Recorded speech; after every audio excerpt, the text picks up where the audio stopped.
everyone, it's Johnny. Today we're checking out the awesome Warrior Run Church. So many cool stories from like the Revolutionary War, the church.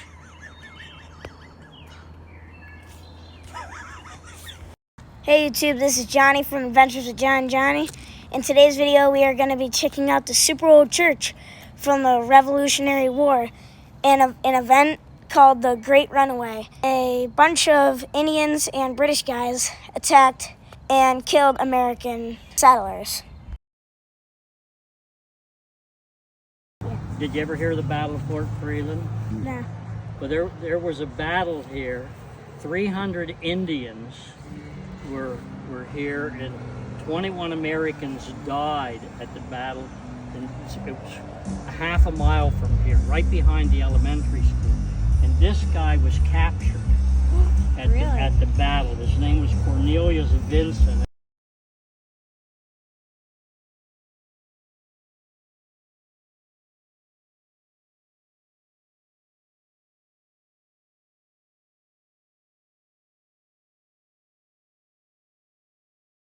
And it's really hard to read, but he was captured, and when he was released, and this is the Revolutionary War, when he was released a number of years later, he lived many years, but when he died, they had put him in chains to march him to Canada. And when he died, the scars on his ankles were still there the day he died and when he was buried.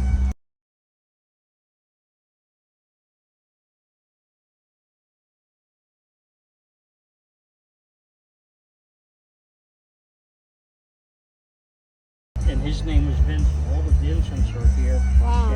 And over there is see Mary V. Dierkson. That was the V stands for Vincent. And she was actually born in the fort in February of 1779. Wow. And her brother was killed a week before, so she never knew her brother.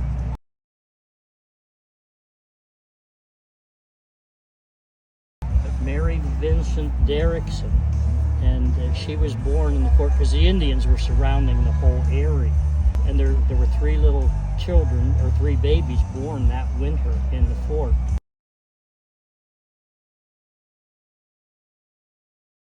Wow. So we do like historical narratives around the area, and we were doing a little research on this before we knew we were coming here. Okay. And so if you don't mind us recording. No, I don't. Because I have a YouTube channel, but it's good. It's good for the kids to kind of experience some of the history around here. And so we were looking this place up to try to understand some of the history. And there was something associated with it called the Great Runaway. The Second Runaway. Okay. The Great Runaway, I'm going to tell you Wilkes-Barre because it's the easiest way. The Wyoming Valley. Okay. Scranton. The year before here, the Wyoming Valley, the British, the Indians had attacked and killed a whole bunch of people. And all of the civilized area, they fled south and east to Lancaster, to Philadelphia, etc., because it wasn't safe to be on the frontier. Well, they began to return to their farms, to their villages, and that was, it's called the Wyoming Massacre. Okay. Because it was the Wyoming Valley, not the state of Wyoming, but right. Yeah. in Wilkes-Barre. Yeah.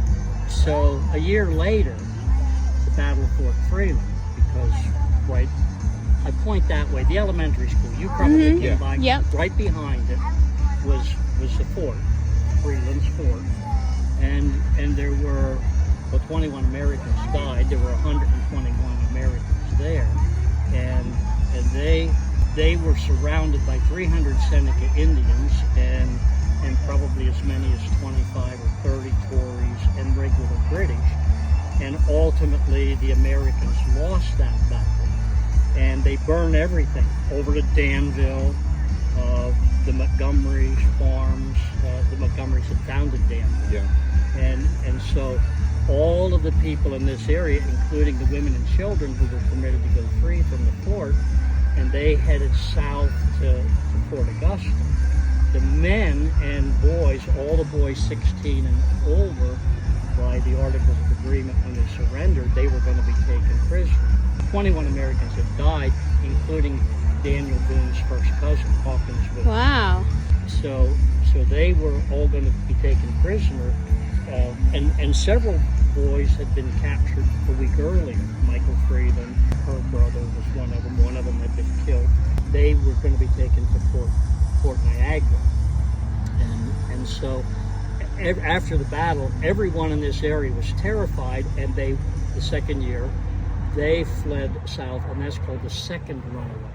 Okay. So everyone ran away from their homes, and following that, because it was in July, they needed the crops, they sent soldiers to protect the farmers, and they began to come back late that year, and they built, depending on who you wanted, which version you want to believe, it was on farmland of Montgomery, the same Right. fort, and it's still standing. It's the only Revolutionary War fort, real Revolutionary. They built a second, still standing Fort Montgomery, Pennsylvania, Wow. and it's about 4 miles from Rice. He led the militia on Lancaster County Road. So some people call it Fort Rice, others call it Fort. That is so cool.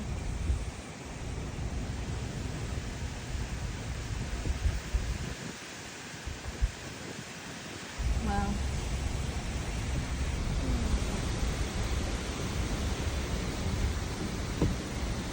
So pretty.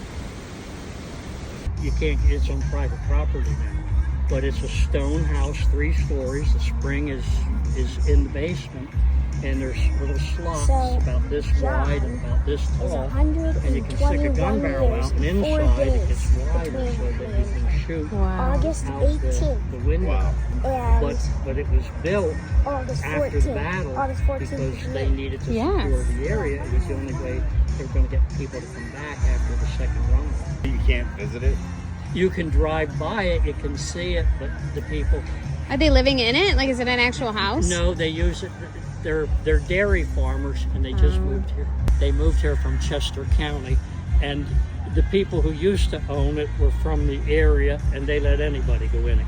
Some of the Vincents had married families from the Philadelphia area, and Michael Freeland, who was the youngest son of the Freeland family, he was captured with Ben Vincent from that family, not her brother, cousin.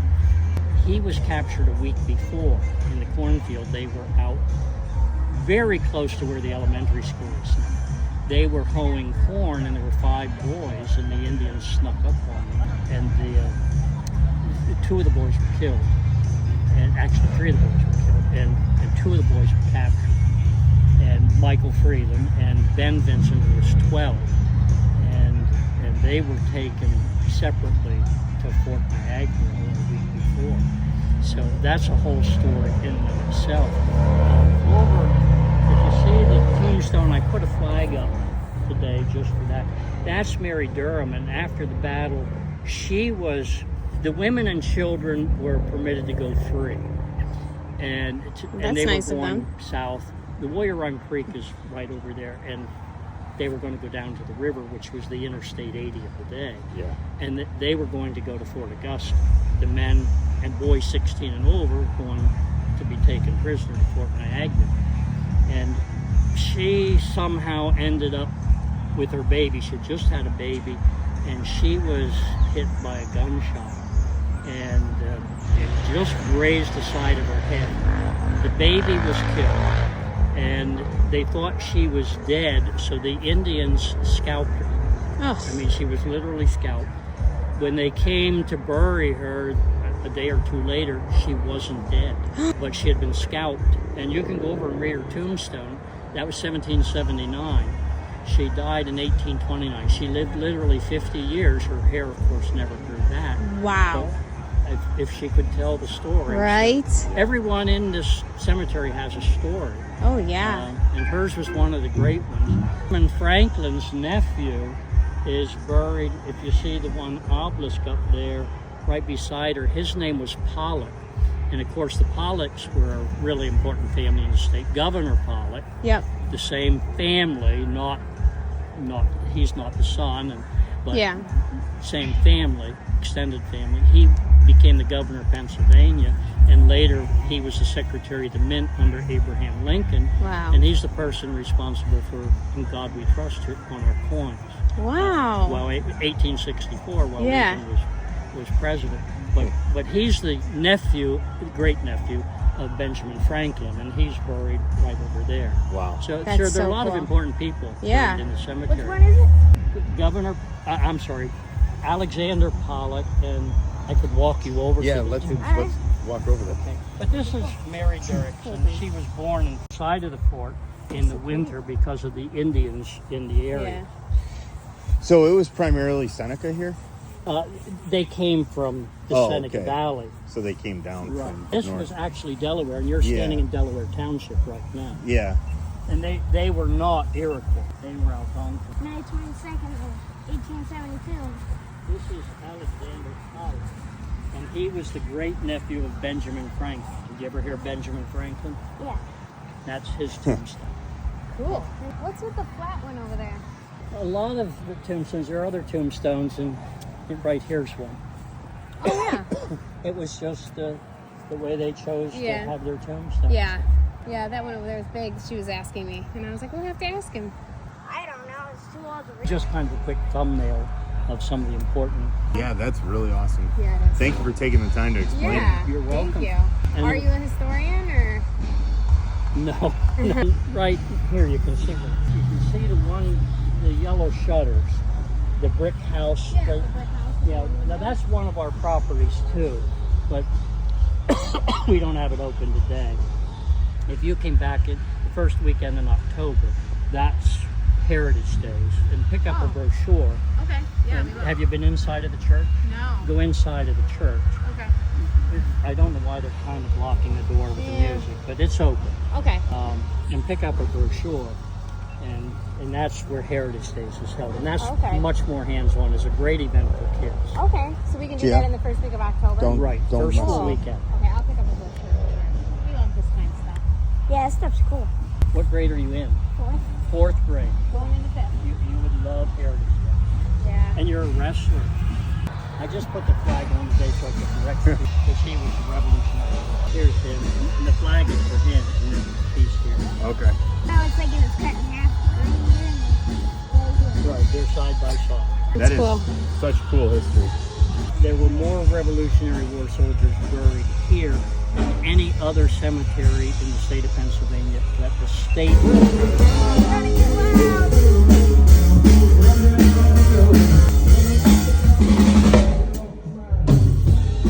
Go up there, John? The first church actually stood at the mouth of the Boyer Run Creek where it flows into the Susquehanna, and it was never finished. The roof wasn't on, and that was burned in the Second Runaway. This was the second church, and it stood right out here in the grove, and it burned in 1834. And then the church that you're in was built in 1835. So this is a model of the second church. But had you gone to church here, you would have paid rent for your pews. So the expensive seats were up front. And you can see here, I don't know, this is in the 1860s, what you actually paid. Here's the pulpit. So these are the front seats. And you can see what the pews actually paid in rent. Yeah, $12.25 for the. Yeah, but it's in pounds, so I can't relate that to dollars. It's actually this one because there's the pulpit. Yeah. But that's a model of the second church that burned down. And the only way to get to the balcony was from the outside. And this was a Presbyterian church because they were Scots-Irish. The way to tell any town that you go in who the settlers were, to look at the oldest church, and they were Scots-Irish. That cemetery is a Scots-Irish cemetery. Okay. And then after the Battle of Fort Freeland, the Lutherans, the Germans moved into there, and they were doing German reform. Okay. And then much later, the Mennonites and Amish began to move in. They were the Germans also. They weren't excited at all. And I said, it was 4th of July when they broke in, and I said, said, well, tomorrow I'm going to be calling our state representative. And I said, this is owned by the state of Pennsylvania, and this is institutional vandalism. And I guarantee you, by tomorrow evening, you will think it's important. By the next day, the state police crime investigative team was here. I don't know how many people were there. And they found a beer can out here that they picked up with a pen, and they got DNA and fingerprints off of that, and they caught the guys. And I told you, Governor Pollock was the guy who put "In God We Trust." This is the Pollock family Bible. Now, not his immediate, the extended family. And our state representative was one of the top people in the state house. Wow. I mean, he was one of the main people. And they really reached out to state police. I can't believe people actually. So this, wow, it says right there, 1860. Wow. That is I want to take a picture. so cool. This is the thing we were most concerned with. And these aren't original because they smashed these when they... So the vandals came in and destroyed stuff? Well, they stole a whole lot of stuff too, but they smashed that. Sad. Is that table original? Yes, it's original. And That's so cool. but they were drug addicts. But then the state police really made an effort. That's history you'll never get back. But they didn't think it was a big deal. Oh, it's just some old church. Yeah. When I said this is institutional vandalism, it's owned by the Pennsylvania Historical Museum Commission, and I said I guarantee you that it will become a big deal. Yeah.